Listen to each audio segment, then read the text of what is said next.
Votre Mac n'est pas très malin, mais il peut devenir plus intelligent grâce à ces 5 applications IA. Mais restez bien jusqu'à la fin, car la dernière est aussi la plus intéressante. OpenAI a créé un précédent le 30 novembre 2022 en dévoilant son agent conversationnel. Un agent qui a connu un engouement rapide en totalisant plus d'1 million d'utilisateurs en seulement 5 jours. Oui, et je pense en toute sincérité que l'histoire, avec un grand H, finira par démontrer qu'il y a eu un avant et un après ChatGPT, tout comme il y a eu un avant et un après Internet. Et justement, la première application IA à installer sur votre Mac, c'est sans nul doute le client du célèbre assistant. Un client bien pratique qui vous fera gagner un onglet dans votre navigateur et qui vous permettra de passer vos prompts sans avoir à ouvrir Safari. L'interface ne change pas et vous retrouverez même vos anciennes conversations ainsi que les différents GPT que vous avez pu installer depuis l'ouverture de votre compte. La plupart des options que vous connaissez répondent présentes et cela vaut notamment pour le mode vocal, l'activation de la capacité de raisonnement accrue ou encore les analyses de documents. Même la recherche web répond présente. Tous les modèles sont bien entendu présents, y compris la version 4.5.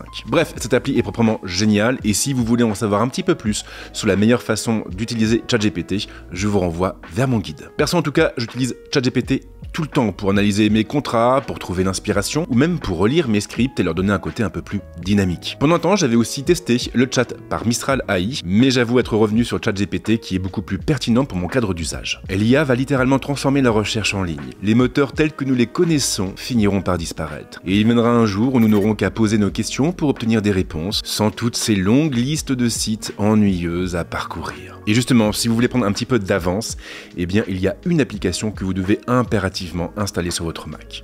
Perplexity. Le client Mac est dispo depuis quelques mois et il propose globalement la même chose que les applications mobiles. Une fois installé, il vous permettra de faire des recherches précises sur tous les thèmes de votre choix. Vous pourrez demander à Perplexity de vous conseiller les meilleurs smartphones à moins de 500 €, mais aussi de vous trouver des idées de sortie dans votre région ou des astuces bricolage pour rénover votre maison. L'outil n'a pas vraiment de limite et il se montre efficace dans la plupart des domaines. En prime, il propose aussi un module de découverte pour s'informer sur l'actualité du moment et un système d'espace et de bibliothèque pour mieux organiser le fruit de vos recherches et retrouver plus facilement d'anciennes requêtes. Le client intègre également un raccourci rapide pour taper un nouveau prompt et gagner en agilité. Alors vous l'aurez sans doute compris, mais je suis un grand fan de Perplexity.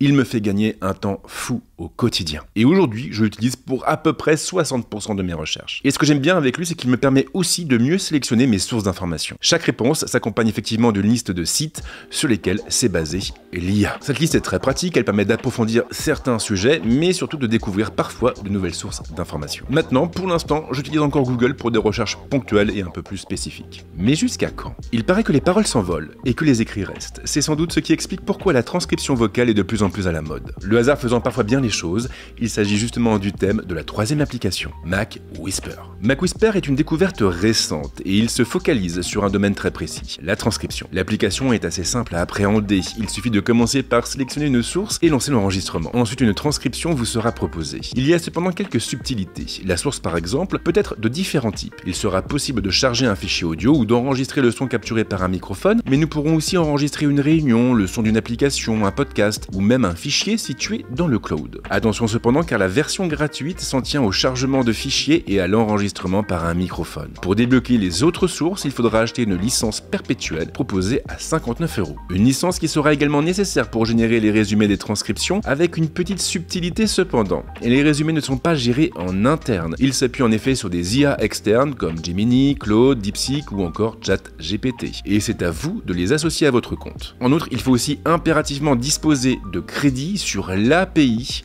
de ces solutions. Concrètement, j'ai déjà un compte premium sur ChatGPT, mais j'ai quand même dû créer un nouveau projet en passant par l'API de la solution et en me rendant sur le site plateforme.openai.com. Et là, j'ai dû charger quelques crédits sur mon compte, à savoir 6 $. Maintenant, rien ne vous empêche de copier la transcription, de l'importer dans votre logiciel IA préféré et de lui demander de la résumer. Vous perdez un petit peu en agilité, mais vous économiserez des sous. Par contre, les fonctions de traduction et de partage sont incluses dans le prix de la licence. Et bon point ici, vous pourrez modifier la manière dont la transcription est formatée avant de la partager, et même faire apparaître le nom des intervenants. Il sera aussi possible de choisir le type d'export souhaité et de modifier le format du fichier en conséquence. MacWhisper est donc une application très complète et qui devrait vous faire gagner un temps précieux, notamment si vous enchaînez les réunions toute la journée ou les conférences de presse. L'IA ne sert pas uniquement à corriger nos fautes, à reformuler nos idées ou à synthétiser des recherches. Elle peut aussi créer au sens large du thème. Et justement, si vous cherchez un outil pour travailler sur de l'image,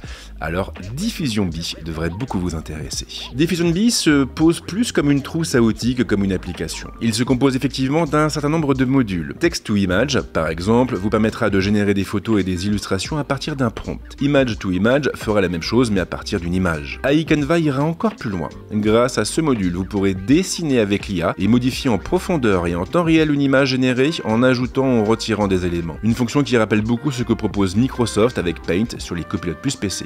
D'autres modules s'ajoutent à la liste. Ils permettent de créer des illusions d'optique, d'entraîner un modèle personnalisé ou encore d'upscaler une photo. Diffusion-Bee est complètement gratuit et il s'appuie sur Stable Diffusion. Mais si sa complexité vous rebute, alors il existe une alternative plus simple, Amazing AI. L'appli s'en tient uniquement à la génération d'images et elle fonctionne avec des prompts. Les résultats sont variables et il sera préférable d'écrire en anglais pour obtenir des photos exploitables. L'outil peut être téléchargé gratuitement sous le Mac App Store. Alors je ne vais pas vous mentir, j'utilise davantage des GPT comme DALL-E par exemple ou encore Logo Creator. Je les trouve beaucoup plus pertinents et beaucoup plus efficaces. Maintenant, ces alternatives méritent quand même d'être connues. Et si je vous disais qu'il existe une application qui peut traduire du texte, créer des notes, calculer des choses, faire office de presse-papier universel, télécharger des vidéos, et tout ça en vous donnant accès à toutes les IA de votre choix. Ok, ça peut donner l'impression d'être trop beau pour être vrai, mais cette application existe. Il s'agit de Raycast. Raycast est un lanceur, au même titre que Spotlight ou que Alfred. Vous pourrez donc le faire apparaître à l'aide d'une combinaison de touches et taper les premières lettres de l'application ou du document de votre choix pour la lancer ou l'ouvrir. Jusque-là, rien de très transcendant, mais le meilleur reste évidemment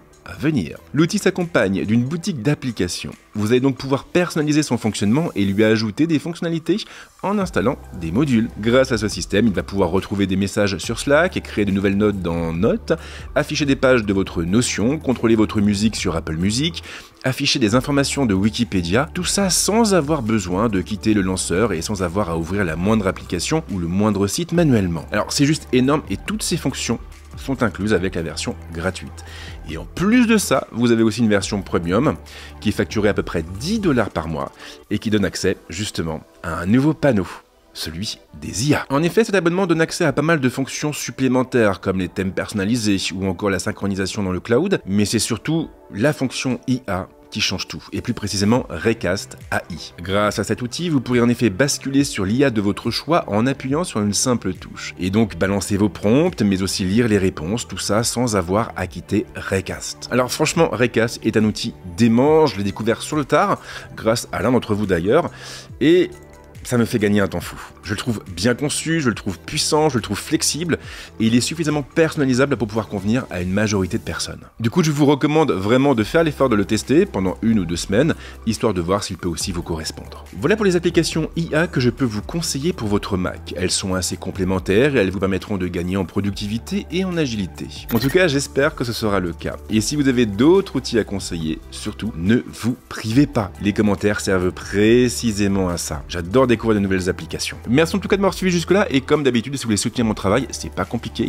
vous pouvez lâcher un petit like, un petit partage, et aussi vous abonner à la chaîne. Mais si vous le faites, je vous recommande d'activer la petite cloche pour ne pas louper mes prochaines sorties. Et comme à l'accoutumée, je vous souhaite de passer une très bonne semaine, un très bon week-end, et c'est promis, on se retrouve très vite avec d'autres contenus, ici, mais également ailleurs. Ciao!